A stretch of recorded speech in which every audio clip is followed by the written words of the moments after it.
एक एक शब्द के हिसाब से ही आपको याद रखना होगा, ताकि शब्द पूछते ही वो श्लोक याद आ जाए। इससे यह होगा तीसरे अध्याय की रिवीजन के साथ साथ ही तीसरा अध्याय पूरी तरह से ही शुरू से ही रिवाइज हो जाएगा। तो टेस्ट के पहले अगर 10-15 मिनट भी आप एक बार तीसरा अध्याय पे नज़र डालते हैं तो भी श्लोक प्रश्नों के उत्तर के लिए याद जरूर आएंगे। बाकी आज के टेस्ट संबंधित प्रश्नों के उत्तर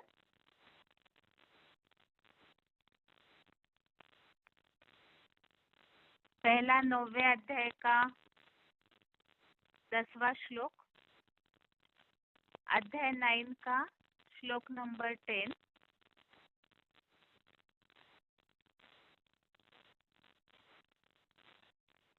इस संबंधित ये प्रश्न पूछा था।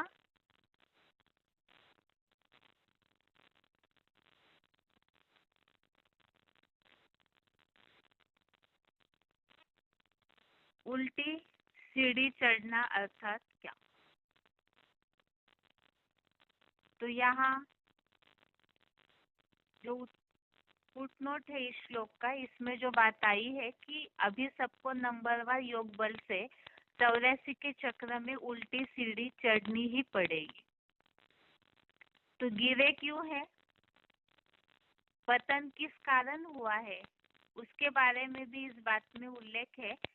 सभी भोगी देव असुरों ने अपनी अपनी ज्योति बिंदु आत्मा को भोगी जन्मों में दैहिक इंद्रियों से सुख भोगते भोगते उत्तरोत्तर तीव्र दुख की अधोगति में डाला है। अतः अभोक्ता सदाशिव ज्योति बिंदु को आदम में पहचान कर याद करना ही है। तो इस संबंधित आत्मा को भूलने के कारण इंद्रियों के भोगों से नीचे गिरे हुए हैं, अधोगति को पाए हैं। तो उल्टी सीढ़ी चढ़ना अर्थात योग बल से फिर सात्विक अवस्था को प्राप्त करना। इस संबंधित हमने पॉइंट्स में जो बात सुनी है, रिटर्न जर्नी अर्थात ही जब योग बल से उल्टी सीढ़ी चढ़ने लगेंगे तो कलयुग से फिर चढ़ के और द्वापर में फिर त्रेता युग आने के बाद बाबा ने जो पॉइंट में बात बताई कि उसके बाद फिर शांत हो जाएगी अवस्था, माया आना बंद हो जाएगा और फिर थकान नहीं होगी। जैसे अभी पुरुषार्थ में द्वापर कलयुगी शूटिंग में ऊपर नीचे होते रहते हैं, लेकिन जब त्रेतायुग की सीढ़ी चढ़ने लगेंगे तो शांत हो जाएंगे और थकेंगे नहीं पुरुषार्थ में, क्योंकि उसके बाद सीढ़ी चढ़ना आसान हो जाएगा। और इस श्लोक संबंधित थी मुरलियों में इस बात का भी उल्लेख है। 5 चित्रों में से जो सीढ़ी का चित्र है, सीढ़ी के चित्र में साइड में जो रूहानी यात्रा संबंधित एक लिखत लिखी हुई है, जहाँ ब्रह्मा बाबा और ओम राधे मम्मा को बैठे हुए दिखाया है, उधर बाजू में एक लिखत दिखती है जो ऊपर सत्युग की और योग बल से चढ़ने की बात। तो उस संबंधित बाबा ने ये बात बताई है कि ये योग बल के द्वारा ही जो एकदम कलयुग में पतन हुआ है, तो ये रूहानी यात्रा से ऊंचा चढ़ सकते हैं। लेकिन कैसे? तो ये बात भक्ति मार्ग में तो किसी को पता नहीं कि पतन के बाद ऊपर कैसे चढ़ना है। तो भगवान जिस मुकर्रर तन के द्वारा पाठ बजाते हैं, उनको याद करके फिर उस योग बल के आधार से ऊंचा चढ़ सकते हैं। बाकी इस श्लोक में जो बात आई हुई है, मेरी अध्यक्षता द्वारा ही ये जगत विपरीत गति में परिवर्तित होता है। तो भगवान की अध्यक्षता में है जगत उल्टा परिवर्तित हो जाता है। अर्थात कैसे? तो यहाँ तो मेन बात वो जो हीरो पाठधारी है, जिनमें परमपिता प्रवेश करते हैं, उनके योग बल से ही ये जगत विपरीत गति में परिवर्तित होता है। और श्लोक है मयाध्यक्षेन प्रकृति ही सूयते सचराचरम हेतु नानेन कौन्तेय जगत विपरिवर्तते। और श्लोक में जो बात बताई है कि कल्पादि काल की शूटिंग मेरी अध्यक्षता द्वारा अर्जुन आदम शंकर की मुझे शिव समान हीरा जैसी बनी, उसकी आत्म ज्योति प्लस लिंग देह प्रकृति जड़ चेतन सहित बीज रूप रुद्राक्ष गणों को पैदा करती है। इस कारण से अधोमुखी मानवीय सृष्टि वृक्ष पीपल का जगत विपरीती गति में ऊर्ध्वमुखी परमात्मा रूप हीरो पाठधारी के योग बल द्वारा परिवर्तित होता है। और अभी तीसरे अध्याय संबंधित श्लोक, पहले तो 31वां 31 नंबर श्लोक, इसमें दो बातें हैं। एक तो जो श्रद्धावान मनुष्य ईर्ष्या रहित हुए मेरी श्रीमत का सदा पालन करते हैं। तो इस संबंधित ये प्रश्न पूछा था, श्रीमत का पालन कौन करते हैं? तो जो श्रद्धावान है। और विशेष यहाँ बताया कि जो ईर्ष्या रहित, परमपिता शिव जिस साकार तन के द्वारा श्रीमत देते हैं उस तनधारी के प्रति भी ईर्ष्या करते हैं, तो उसके कारण श्रीमत को फॉलो नहीं करते। तो यहाँ बताया कि जो श्रद्धावान ईर्ष्या रहित हुए श्रीमत का पालन करते हैं तो उनकी प्राप्ति बताई, वो कर्म बंधन से छूट जाते हैं। तो कर्म बंधन से छूटने के लिए श्रीमत पर चलना, श्रीमत का पालन करना जरूरी है, और पालन वही करेंगे जो श्रद्धावान है। इस संबंधित और एक प्रश्न पूछा था कि श्रद्धावान के लिए आए हुए उल्लेख बताने के लिए, तो काफी सारे रेफरेंस श्लोक हमने इसमें देखे। एक तो 18वें अध्याय का 71वां श्लोक, इसमें ये बताया है कि श्रद्धावान और ईर्ष्या रहित मनुष्य उन बुद्धुओं को संपूर्ण सच्ची गीता एडवांस ज्ञान से कलयुगांत में बनने वाले नास्तिकों या अर्धनास्तिकों जैसा विशेष मूर्ख और नष्ट हुआ जान। तो यहाँ दो बातें, श्रीमत पर न चलने वालों की निशानी वो मुकर्रर रथ से ईर्ष्या करने वाले होते हैं, दूसरा उन्हें नास्तिक कहा है, और तीसरा रिजल्ट बताया है नष्ट हो जाते हैं। श्लोक है, ये त्वेत दभ्य सूयन्तो नानुतिष्ठन्ति मे मतम सर्व ज्ञान विमूढ़ांस्तान विद्धि नष्टान चेतस। तो नष्ट हुए, इसके लिए यहाँ शब्द आया है श्लोक में नष्टान चेतस, अर्थात नष्ट हो जाते हैं। आगे 33वां श्लोक, इस संबंधित प्रश्न पूछा था, ज्ञानियों से भी गलतियां होने का कारण क्या है? तो श्लोक में जो बताया है कि गीता का एडवांस ज्ञानी मनुष्य भी अपने पूर्व जन्मानुसार की गई पुरुषोत्तम संगम युगी शूटिंग के निश्चित स्वभाव अनुसार अच्छी बुरी चेष्टा करता है। प्राणी अपनी ही प्रकृति या स्वभाव की ओर जाते हैं, इसमें प्रयत्नतः तू क्या रोकथाम करेगा? सारे उपक्रम व्यर्थ ही होंगे। एक तो ज्ञानी मनुष्य से भी गलतियां होने का कारण ये बताया है कि प्रकृति या स्वभाव की ओर ही सब जाते हैं, तो उसके कारण ऊपर नीचे अवस्था होती है, तो वो गलतियां हो जाती। दूसरा ये प्रश्न पूछा था कि अगर हम किसी को गलती करते हुए देखते हैं तो हमें क्या करना चाहिए, क्या समझना चाहिए? तो ये तो समझा कि वो अपने स्वभाव अनुसार ही कर्म कर रहे हैं, तो उसे हम रोकथाम क्या करेंगे? सारे उपक्रम व्यर्थ होंगे। तो ये श्लोक समझते समय हमने समझा था, अगर किसी की भी हम इस तरह की स्थिति देखते हैं गलतियां करने की, तो हमें रिपोर्ट दे देना है बाबा को, और उसके बाद साक्षी होकर के उनके कर्मों को देखना है। साक्षी होना अर्थात निसंकल्पी स्टेज। कई बार उनके कर्मों को देख के बार बार संकल्प चलते रहते हैं, तो इसे साक्षी दृष्टा नहीं कहेंगे। और श्लोक है, सदृशम चेष्टते स्वस्या प्रकृतेर ज्ञानवानपि प्रकृतिम यान्ति भूतानि निग्रह किम करिष्यति। तो निग्रह किम करिष्यति इसका अर्थ पूछा था। अर्थ यही है तू क्या रोकथाम करेगा। 34वां श्लोक है। इसमें पूछा था आत्मा के शत्रु कौन है। तो शत्रु बताया है राग और द्वेष।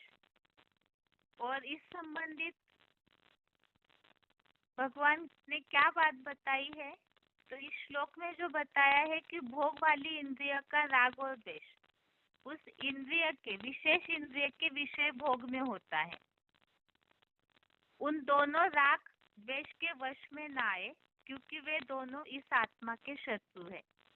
तो यहाँ उन राग या द्वेष के वश में ना आए अर्थात प्रैक्टिकल जीवन में इसे क्या धारण करना है।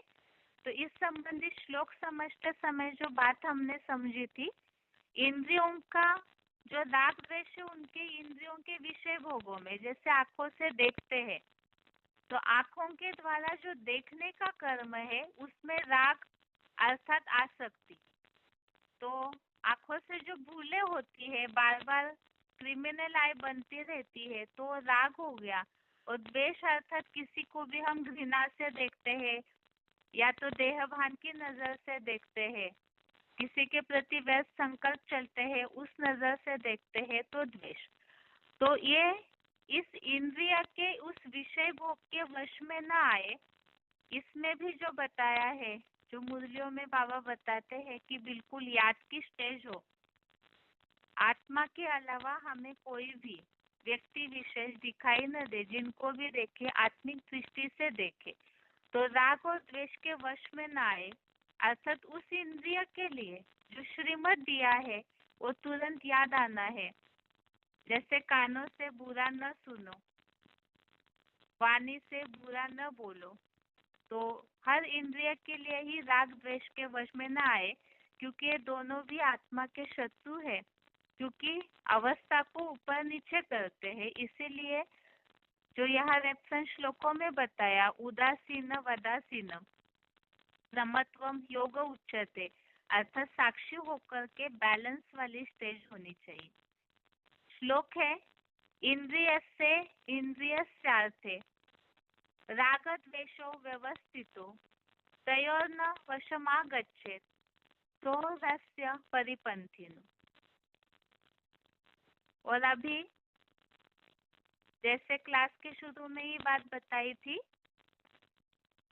गणतंत्र दिवस अर्थात 26 जनवरी के अवसर पर जो प्रोग्राम रखा हुआ है उस संबंधित डिटेल्स, जैसे गीता जयंती के समय भी ये बात बताई थी कि अभी जैसे कि काफी मुरलियां जो संगठन में चल रही है उन सभी में ही बाबा ये बता रहे हैं कि कोई भी संदेश मिलने से वंचित न रह जाए। जो भी हमारे संबंधी है, संपर्की है, उन सब तक ही भगवान साकार में आया हुआ है, एक व्यापी है। और जैसे कि मुरलियों में 3 बातों का संदेश बताया है वो सभी को मिलना ही चाहिए। तो इस अनुसार मधुबनों में तो इन अवसरों पर प्रोग्राम रखे जाते ही है, लेकिन कई बार ऐसे भी होता है कुछ एक लोग जो मधुबन तक जाना भी नहीं चाहते हैं और आप उन्हें संदेश देना है, तो ऐसे सभी के हिसाब से ही ये ऑनलाइन संदेश देने का प्रोग्राम 26 जनवरी के शुभ अवसर पर सेट किया हुआ है। आप इसका डिटेल नंबर नोट कर लीजिए भाषा सहित, और उस दिन जो भी आपके संबंधी संपर्की रिश्तेदार है तो उन सबको ही आप इस प्रोग्राम में जोड़ ऑनलाइन में संदेश दिलवा सकते हैं। हो सकता है कईयों को पहली बार में इस तरह से मीटिंग से जुड़ना न आए, ऐप द्वारा या डायलिंग नंबर द्वारा, तो आप उन्हें कॉन्फ्रेंस कॉल से भी जोड़ सकते हैं, क्योंकि जो भी ज्ञान में चलने वाले माता या भाई है, उन्हें तो रोज आदत है मीटिंग से ज्वाइन होने की, तो आप ज्वाइन होकर के जितने भी आपके परिचय वाले हैं उन सबको कॉन्फ्रेंस कॉल में लेकर जैसे भी लेकिन संदेश जरूर पहुंचाए। तो ये नंबर नोट कर सकते हैं। डायलिंग नंबर तो सेम है, फिर भी डायलिंग नंबर एक बार बता रहे हैं। जो डायलिंग नंबर से जुड़ते हैं उनके लिए डायलिंग नंबर है 0 1 6 4 8 0 0 1 1 4। डायलिंग नंबर हिंदी में 0 1 6 4 8 0 0 1 1 4। मीटिंग आईडी है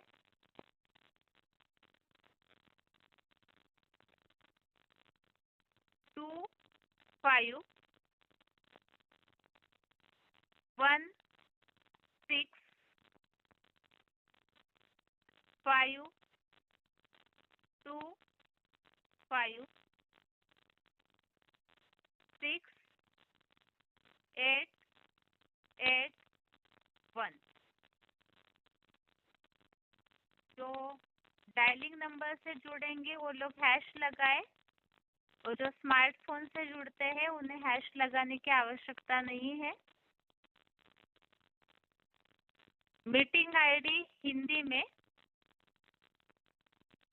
2 5 1 6 5 2 5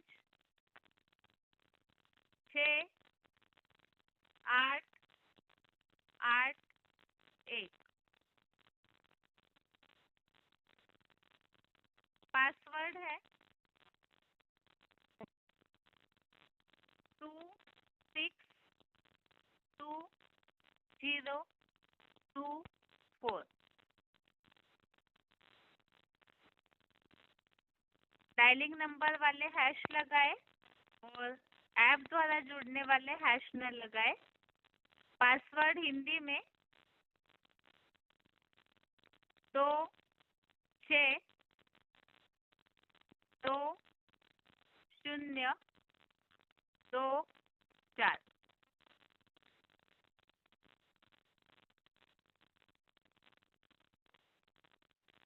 और अभी भाषा संबंधित सेटिंग जो किया हुआ है,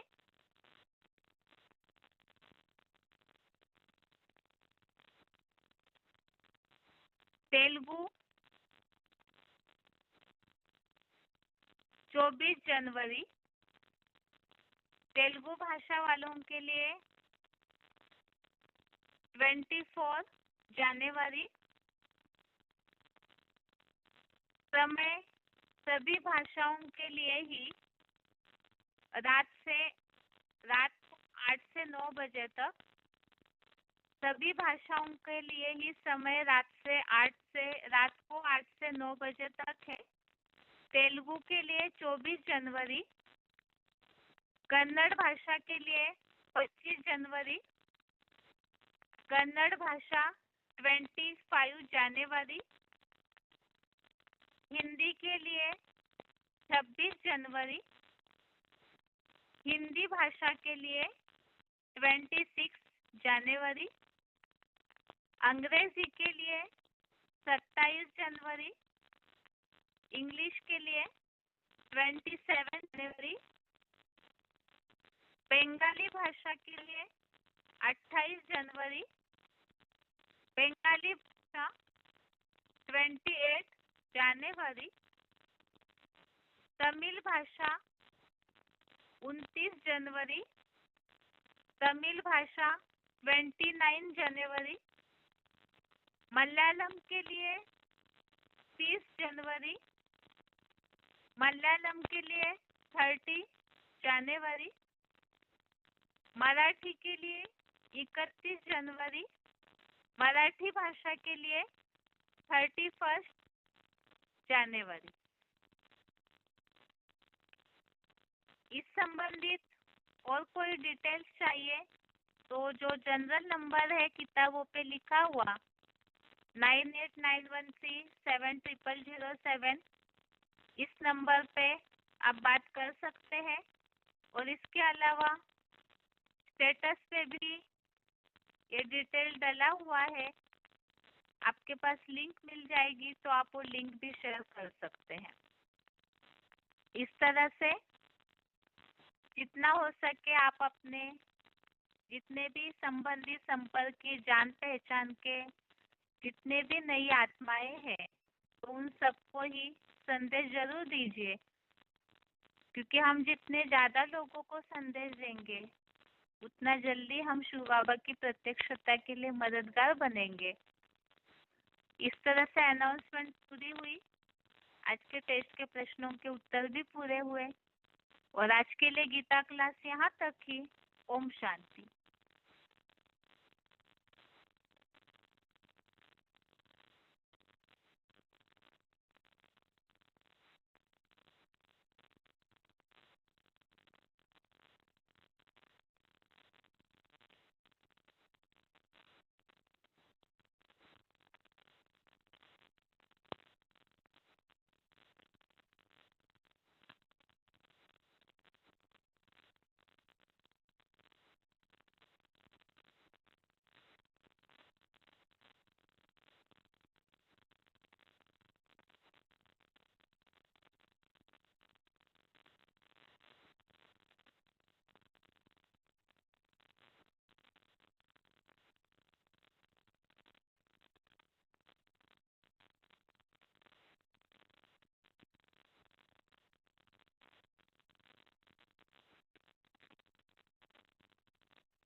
Thanks for using WebEx.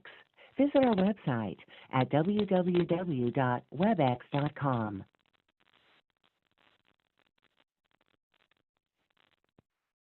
अर्पण करके खाते हैं वो संत पुरुष है, जो स्वार्थी अपने लिए पकाते हैं वो पापी है और स्वार्थी बताया है। यज्ञ में आपस में एक दूसरे को सहयोग करना है और यज्ञ सेवा का चक्र यज्ञ फलीभूत हो, यज्ञ बढ़ोतरी हो, इसके लिए याद सेवा और ज्ञान इसका आपस में अरस-परस है, ये कनेक्शन है जो 14वें श्लोक में उल्लेख है। फिर कर्मों के हिसाब से ब्रह्मा से कर्म उत्पन्न हुए 15वां श्लोक और 16वें श्लोक में बताया कि जो इंद्रिय सुखों में मग्न है वो स्वार्थी। 17वें 18वें श्लोक में आत्मिक स्थिति का महत्व बताया, क्योंकि देह भान में रहते हैं तो स्वार्थी और पापी है, ऐसे 16वें श्लोक में उल्लेख है। तो 17वां और 18वें श्लोक में आत्मिक स्थिति का महत्व बताया कि वो देवताओं का कर्म है। आत्मिक स्थिति वालों को कुछ करने की आवश्यकता नहीं, भगवान उनकी पालना करते हैं। इस तरह से 19वें श्लोक से फिर आगे अनासक्त होकर कर्म कैसे करना है, इसमें जनक राजा का उदाहरण दिया है। उसके बाद आगे के श्लोकों में भगवान भी अनासक्त होकर कर्म करते हैं, क्योंकि अगर भगवान ही कर्म न करे तो बताया ये संसार तीनों लोग नाश हो जाएंगे, संकर प्रजा की उत्पत्ति होगी। इसीलिए भगवान के कर्मों को सब फॉलो करते हैं, श्रेष्ठ लोगों के कर्मों को सब फॉलो करते हैं। फिर 25वें श्लोक से आगे जो बताया ज्ञानियों और अज्ञानियों के बीच का अंतर बताया और ज्ञानियों को अज्ञानियों के साथ कैसा व्यवहार करना है वो बताया। उनको हलचल में न लाए, उनके साथ गुण गुणों में आवर्तन करते हैं ऐसे समझ करके किसी की भी बुद्धि में ऊंच नीच का भेद उत्पन्न न करे। और ज्ञानी भी अगर जो 33वां श्लोक है अपने स्वभाव के कारण वैसे ही चलते रहते हैं तो उसमें रोकथाम नहीं कर सकते हैं। और 34वें श्लोक में 32 और 31वें श्लोक में जो उल्लेख आया हुआ है, श्रीमत को पालन करने और न पालन करने वालों के बारे में। वो न पालन करने वाले नास्तिक है और जो पालन करते हैं श्रद्धावान, वो मुक्त हो जाते हैं। तो इस तरह से श्लोकों को ऐसे अगर याद रखने जैसा कोई रेडी कर पाते हैं शुक्रवार के क्लास तक तो ठीक रहेगा। और सभी ही इस बात की तैयारी करें जिससे कि हमें पूरा तीसरा अध्याय रिवीजन पूरी होने तक याद हो जाना चाहिए। तीसरे अध्याय में टोटल 43 श्लोक है, तो ये सारे श्लोक एक एक शब्द में हमें याद हो, इस हिसाब से रिवीजन पूरी होने तक तीसरा अध्याय। यदि हर टेस्ट के दिन भी आप पढ़ते हैं टेस्ट शुरू होने के 10-15 मिनट, तो भी तीसरे अध्याय की रिवीजन टेस्ट के समय तक पूरी हो सकती है। अभी आज के टेस्ट में पूछे हुए प्रश्नों के उत्तर देखते हैं। एक तो 10वां श्लोक, ये श्लोक में एक प्रश्न पूछा था नीचे गिरने का कारण क्या है, तो इसमें खास बात बताई कि दैहिक इंद्रियों से सुख भोगते भोगते सभी ने ही, देव और असुरों ने अपनी आत्मा को अधोगति में डाला है। टेस्ट के प्रश्नों के उत्तर होने तक आप सभी लाइन में जरूर जुड़े रहिए। जैसे शुरू में बताया था एक अनाउंसमेंट है, उसमें नंबर नोट कराया जाएगा जनरल संदेश का ऑनलाइन प्रोग्राम संबंधित, इसीलिए आप सभी टेस्ट के उत्तर पूरे होने तक जरूर जुड़े रहिए। तो 10वां श्लोक है, इसमें खास बात बताई है जगत विपरिवर्तते, ये जगत विपरीत दिशा में कलयुग से सतयुग तक परिवर्तित होता है। वो कैसे परिवर्तित होता है उसके लिए खास ये श्लोक है। बेसिक कोर्स में हमने ये श्लोक कई बार रेफरेंस में लिया हुआ है। जो ऊर्ध्वमुखी परमात्मा रूप तीनों पाठधारी है उनके योग बल से ये जगत विपरीत गति में परिवर्तित होता है। और श्लोक में जो मूल बात आई, मेरी अध्यक्षता द्वारा प्रकृति जड़ चेतन सहित ये बीज रूप रुद्राक्ष गणों को पैदा करती है, इस कारण से जगत विपरीत गति में परिवर्तित होता है। तो ये रिटर्न जर्नी है, अर्थात कलयुग से हमें सतयुग तक तमो प्रधानता से सतो प्रधानता तक चढ़ना है। तो उसके लिए जो पॉइंट हमने वीसीडी के सुने उसमें जो बाबा ने बताया है कि कलयुग से द्वापर युग की सीढ़ी योग बल से चढ़ते चढ़ते जब त्रेता की सीढ़ी तक आएंगे तो थक जाएंगे क्या, तो त्रेता युग की सीढ़ी चढ़ने के बाद से थकेंगे नहीं, शांत चित्त अवस्था हो जाएगी, माया भी नहीं आएगी और पुरुषार्थ करना बहुत सहज हो जाएगा। तो ये रिटर्न जर्नी है। तो इसमें बाबा ने निशानियां बताई कि हम कहाँ तक पहुंचे हैं, वो हम चेक कर सकते हैं। ये 10वां श्लोक हुआ। और अभी तीसरे अध्याय का 31 अध्याय 3 का श्लोक नंबर 31 है। ये श्लोक, इसमें 3 बातें हैं। एक तो श्रद्धावान की निशानी बताई है, श्रद्धावान मनुष्य ईर्ष्या रहित हुए मेरी श्रीमत का सदा पालन करते हैं। दूसरा बताया है श्रीमत का पालन जो श्रद्धावान है वो करते हैं और उस कारण से वो कर्म बंधन से छूट जाते हैं। और 32वां श्लोक, श्लोक नंबर 32, इसमें पूछा था नास्तिक किन्हें कहा गया है और दूसरा श्रीमत का पालन कौन नहीं करते हैं, और तीसरा प्रश्न था उसका रिजल्ट क्या है जो श्रीमत का पालन नहीं करते।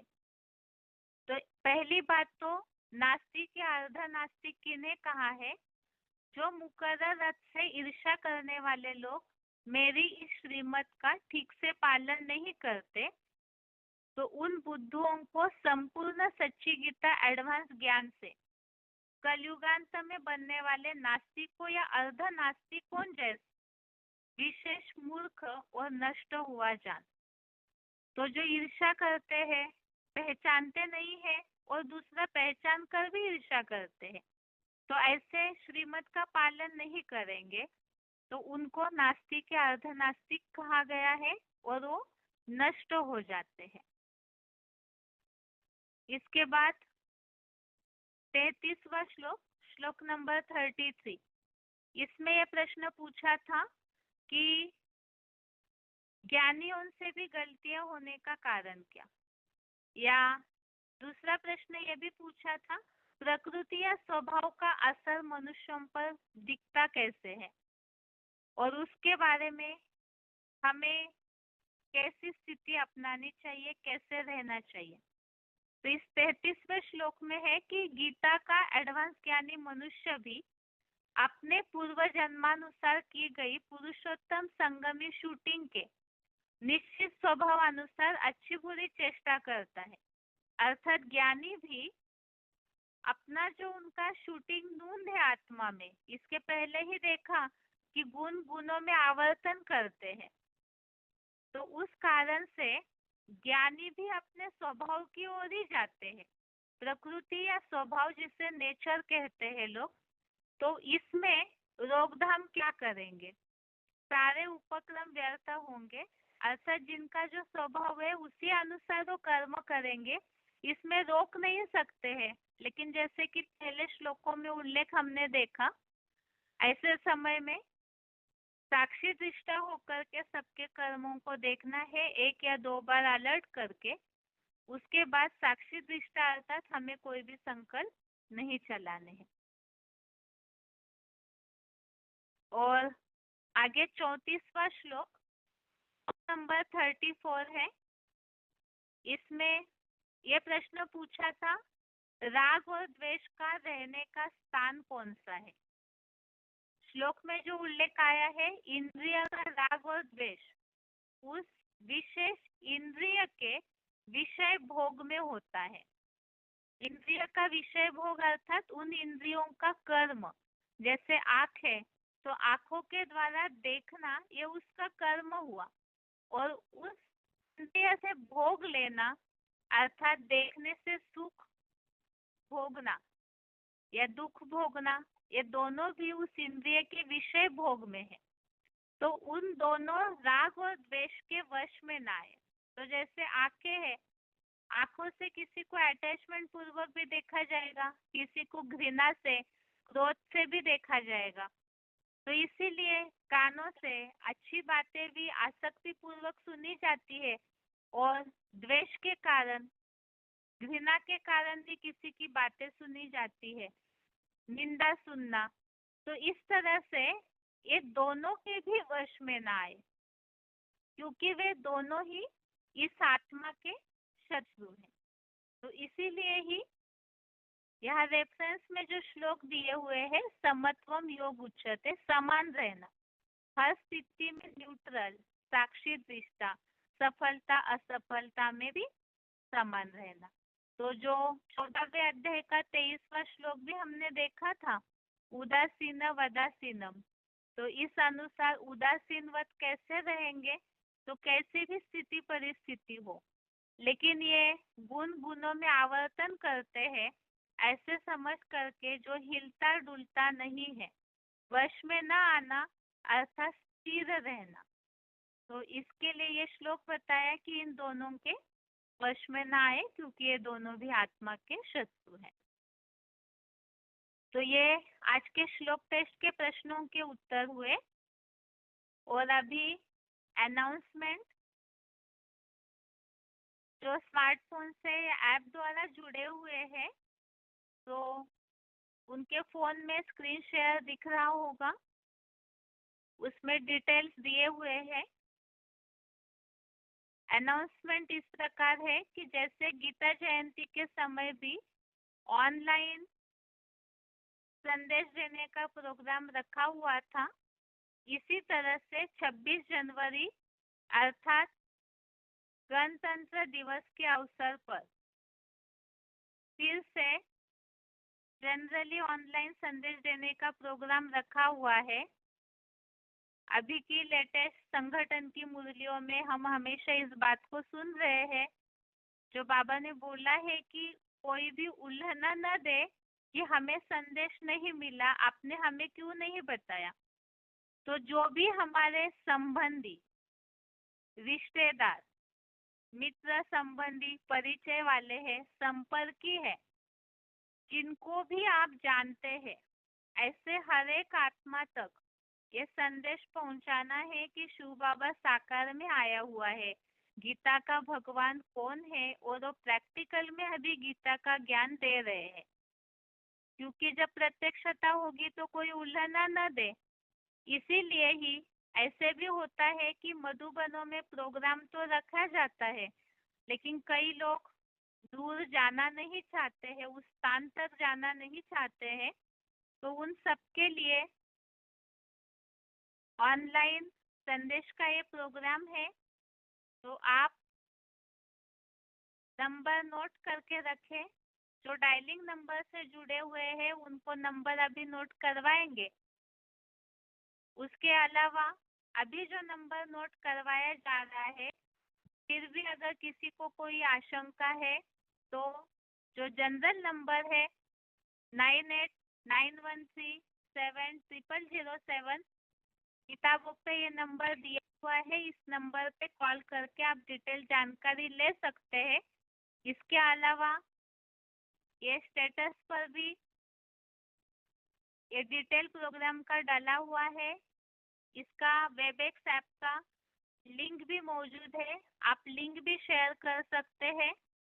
और जैसे कोई लोग डायलिंग नंबर से नहीं जुड़ पाते हैं, ऐसे भी होता है कि हम ज्ञान में जो भी चल रहे हैं पीवी केस, उन्हें तो रोज क्लासेस में जुड़ने की प्रैक्टिस है, लेकिन नए लोगों को प्रैक्टिस नहीं है।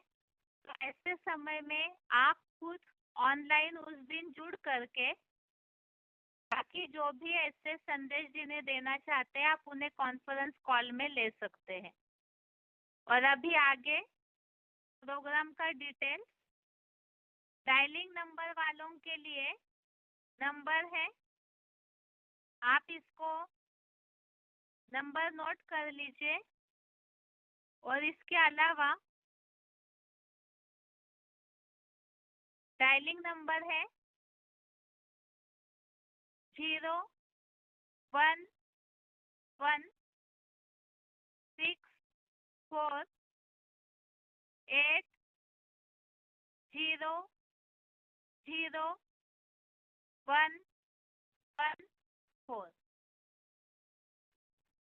हिंदी में नंबर है dialling number 0114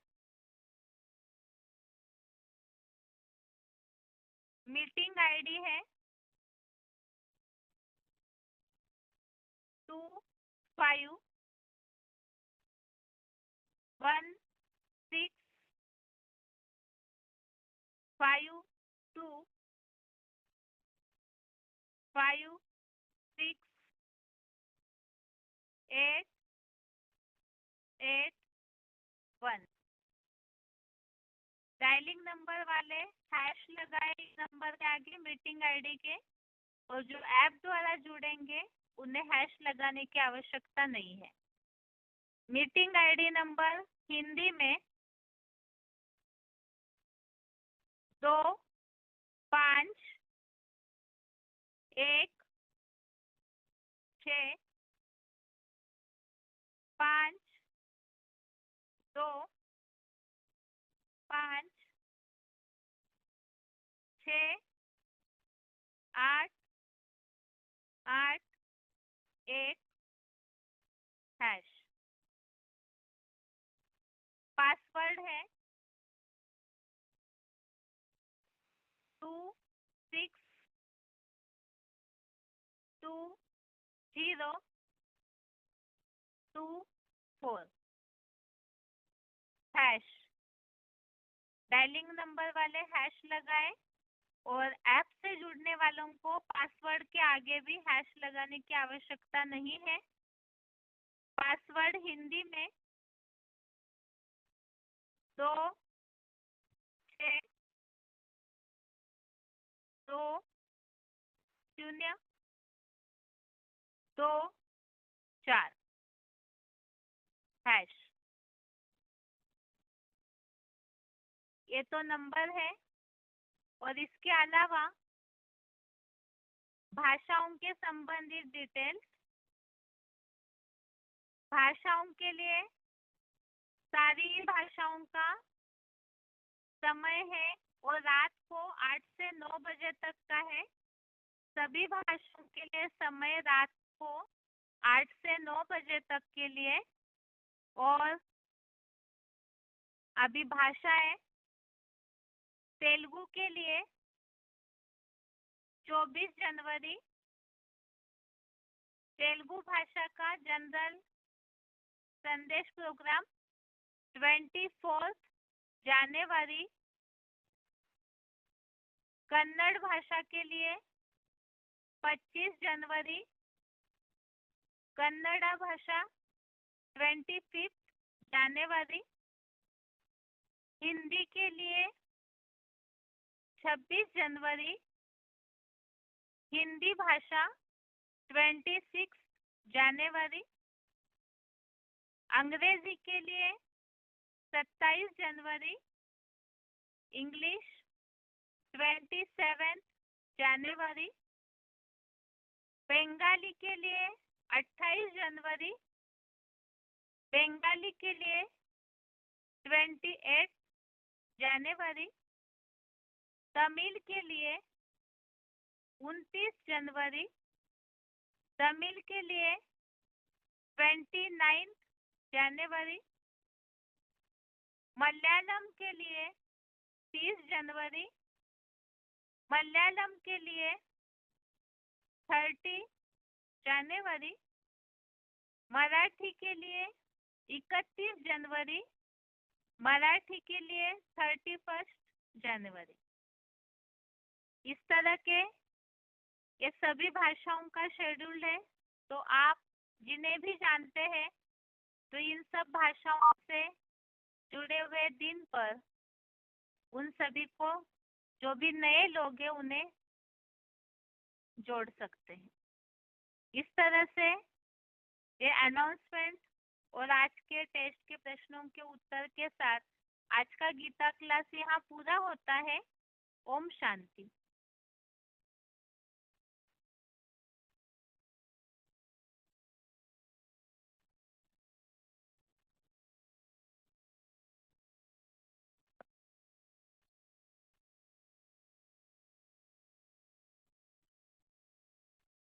Thanks for using WebEx.